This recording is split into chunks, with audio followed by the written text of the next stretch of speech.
오늘 영상의 주인공은 숫자 8입니다. 저는 왜 뜬금없이 8이라는 숫자를 들고 나왔을까요? 우리가 한동안 유한군의 성질을 공부하고 있는데요. 수학 교과서를 참고하다 보니 아무래도 정의, 정리, 증명 위주로 너무 건조하게 이야기를 한 것 같아요.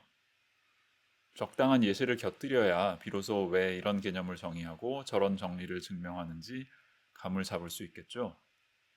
그래서 오늘은 새로운 개념을 배우는 일은 잠시 멈추고 예시에 집중하려고 해요. 추상적인 이론 전개에서 벗어나서 잠시 쉰다는 느낌으로 따라와 주세요.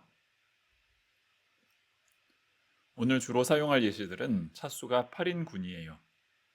왜 하필 8을 골랐느냐? 지난 영상에서 배운 라그랑주 정리 기억하죠? 어떤 유한군 G가 있고 G의 부분군 H가 있을 때 H의 차수는 G의 차수의 약수가 된다고 했어요. 참고로 여기 부등호는 부분군 관계를 나타내는 표시예요.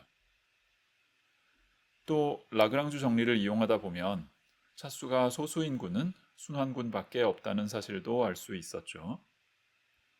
지난 영상에서도 잠시 보여드린 차수에 따른 군의 분류표를 다시 볼까요? 차수가 1인 군부터 16인 군들까지 경우의 수가 적혀 있어요. 차수가 소수인 군은 순환군뿐이라는 사실을 아니까 더 이상 볼 게 없어요. 차수가 1부터 7까지 변하는 동안 비가환군 예시는 우리의 오랜 친구인 순열군 S3 하나밖에 없네요. 순환군과 순열군만 계속 예시로 드니까 너무 지루하다 라는 생각이 든다면 그 다음으로 쓸만한 예시를 차수가 8인 군들, 그 중에서도 비가환군들 중에서 찾아야 마땅하겠죠.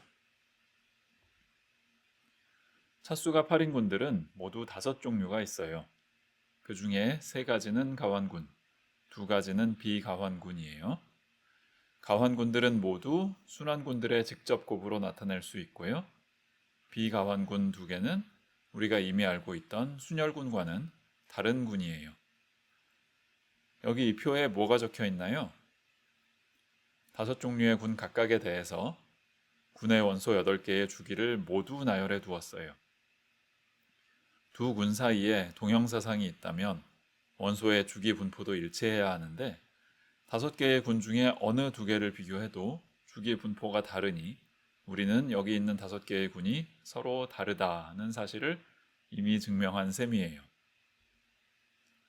하지만 방금 전에 본 5개의 군이 차수가 8인 군의 모든 가능성을 다 소진한다는 사실을 증명하려면 조금 더 노력이 필요해요.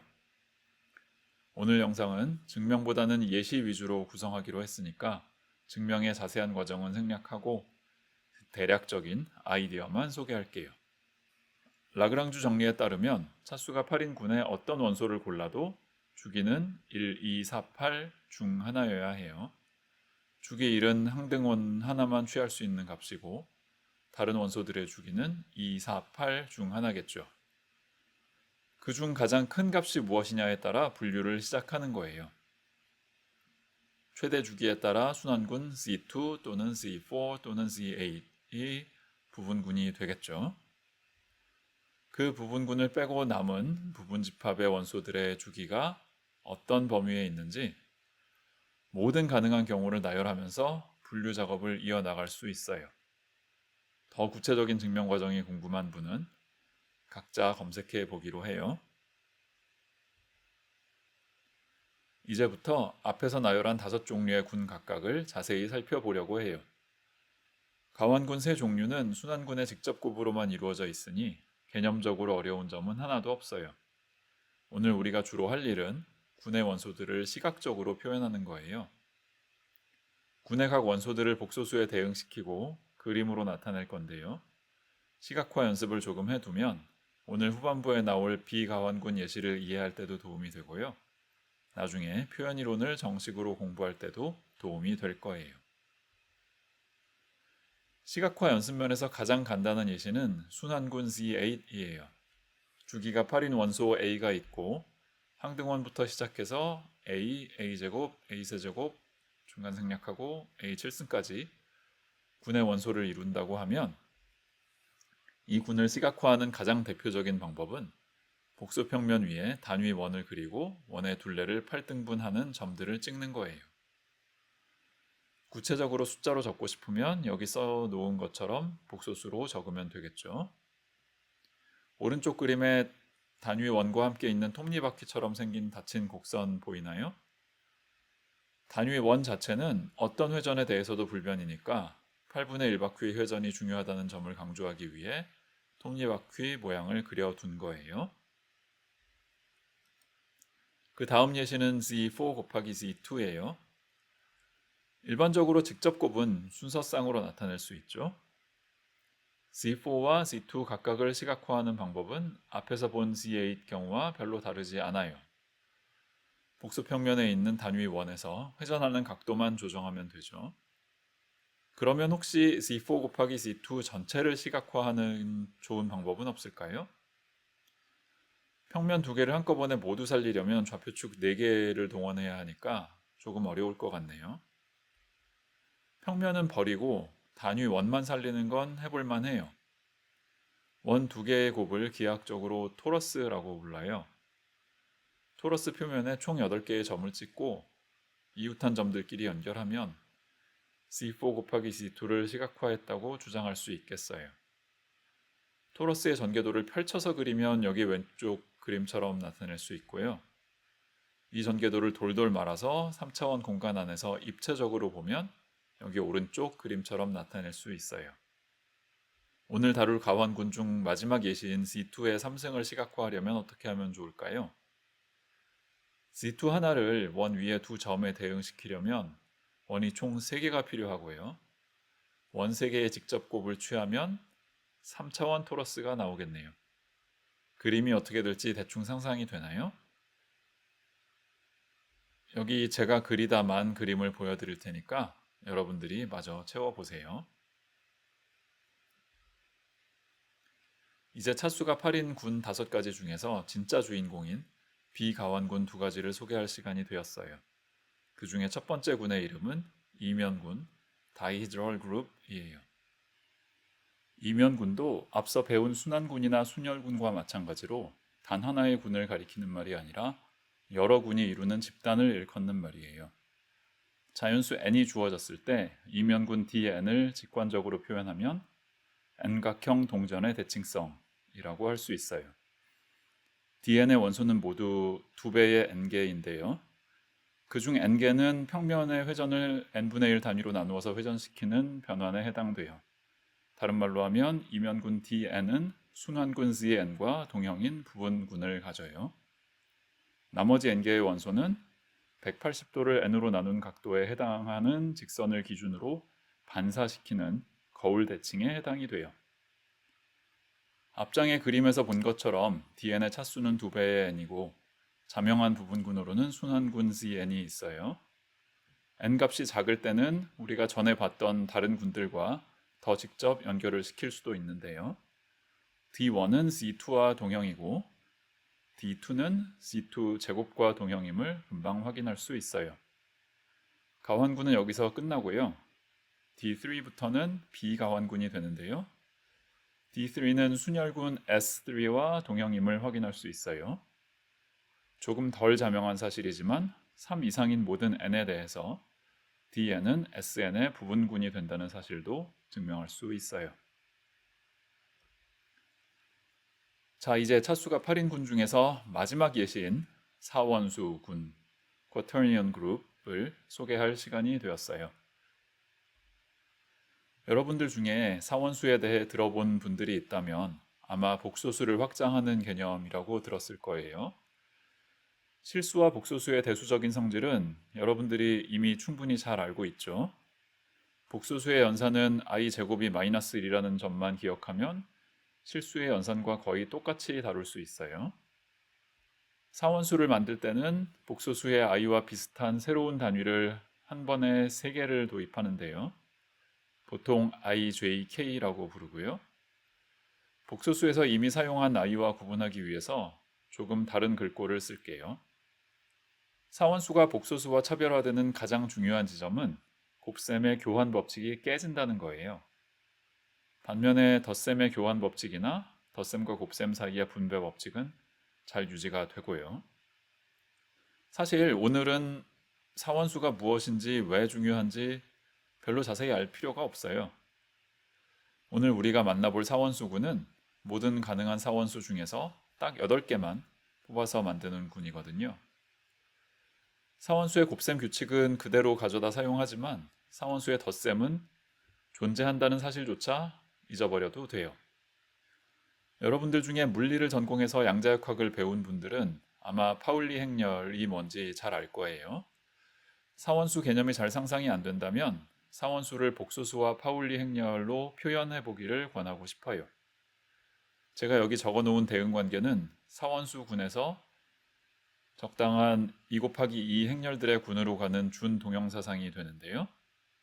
몇몇 예시를 확인해 보면 행렬들의 곱이 사원수군의 곱셈표에 나온 규칙을 잘 따르고 있다는 사실을 금방 확인할 수 있어요.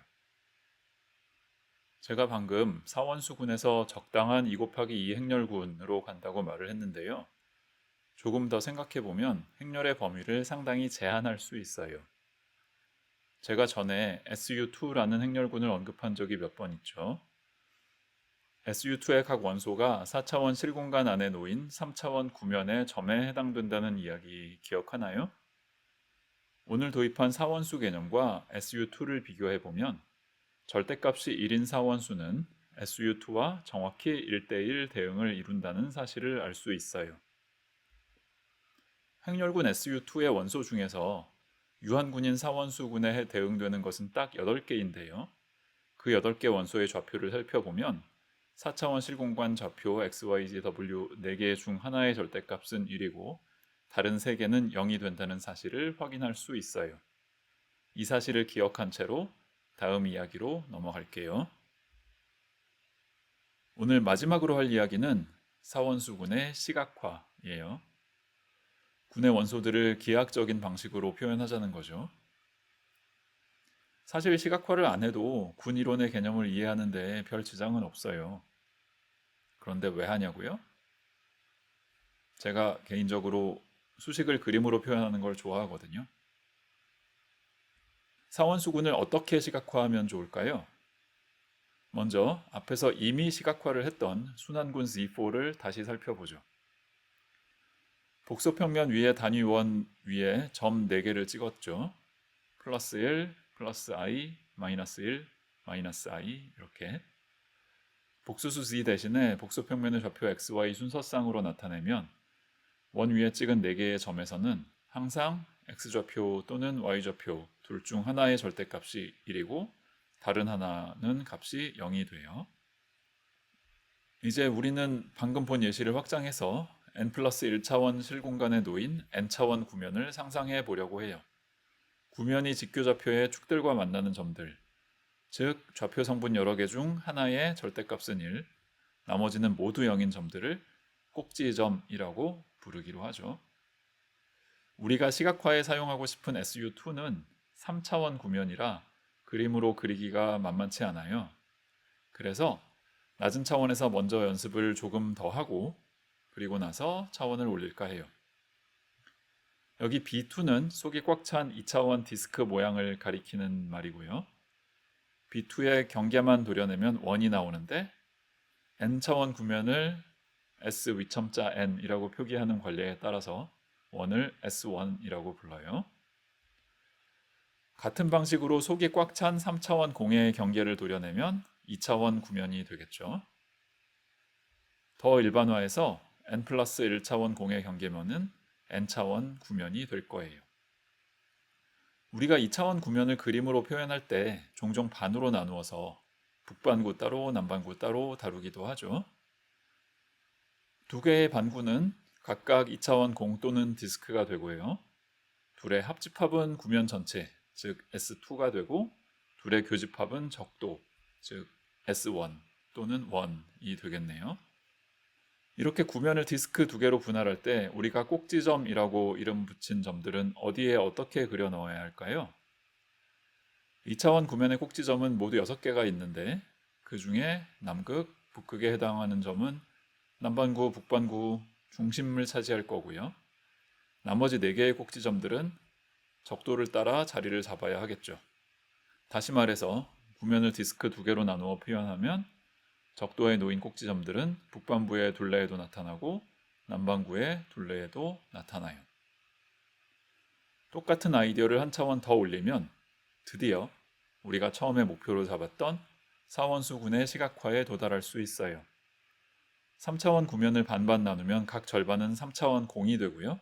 두 공이 서로 만나는 경계는 2차원 구면이 되겠죠. 3차원 구면의 꼭지점은 총 8개인데요. 그중 2개는 각 반구의 중심을 차지하고요. 나머지 6개는 경계면에 규칙적인 방식으로 자리를 차지합니다. 제가 여기 그려놓은 그림이 말이 되는지, 즉 사원수군의 원소들 8개가 3차원 구면 안에 자리를 잘 잡았는지 여러분들이 각자 한번 따져보세요.